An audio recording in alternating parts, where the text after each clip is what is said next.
Amateurs d'histoire et de rugby, bonjour et bienvenue aux archives départementales. La France va accueillir à partir du 8 septembre prochain la Coupe du monde de rugby. Un sport certes de contact mais et de plaquage, mais aussi, vous allez pouvoir le constater, un sport de passionnés, pas tout à fait comme les autres.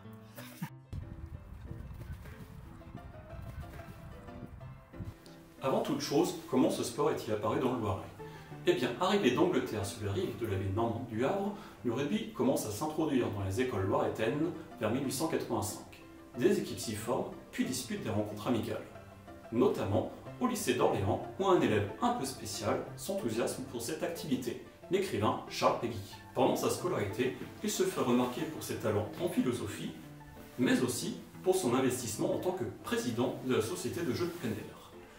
Le 10 mai 1891, un concours de sport dit athlétique est organisé sous la maille à Orléans. Cette journée voit alors s'affronter les lycées d'Orléans, de Chartres et de Bourges dans des matchs de rugby sans aucun doute tonitruants. Afin de récompenser les vainqueurs, Charles Péguy n'hésite pas à écrire au président du comité d'administration de son école, un certain monsieur Anatole Duplec, pour réclamer des médailles ou des récompenses. Après un vote, il obtiendra 75 francs.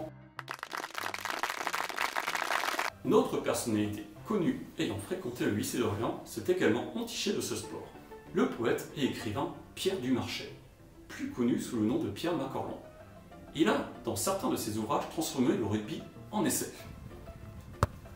Tandis que les événements se déroulaient ainsi dans le royaume des grands, chez les moyens, le bruit, la rumeur venue de l'ouest apportait dans le vent du côté du Havre la nouvelle qu'un messie en cuir fauve était né dans la lumière de la liberté.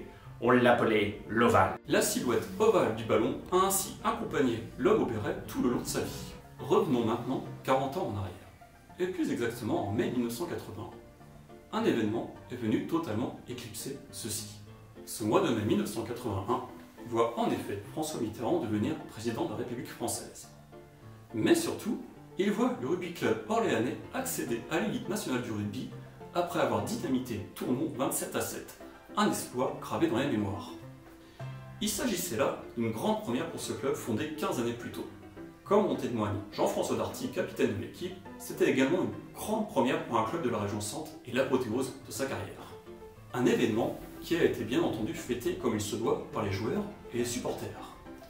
Aujourd'hui, le club évolue toujours à un haut niveau en Fédéral 1 et grâce à eux, les archives départementales ont eu la joie de pouvoir jouer sur leur pelouse. Un grand merci pour leur participation. Nous voici donc à la fin de ce numéro de Doc à la Une. N'hésitez pas à venir voir notre exposition consacrée à l'histoire du rugby du 6 au 31 mars. Et rêvons tous ensemble que nos rugbyman fassent aussi bien, voire mieux que leur homologue féminin et soient sacrés champions du monde de rugby à l'automne prochain. A très bientôt!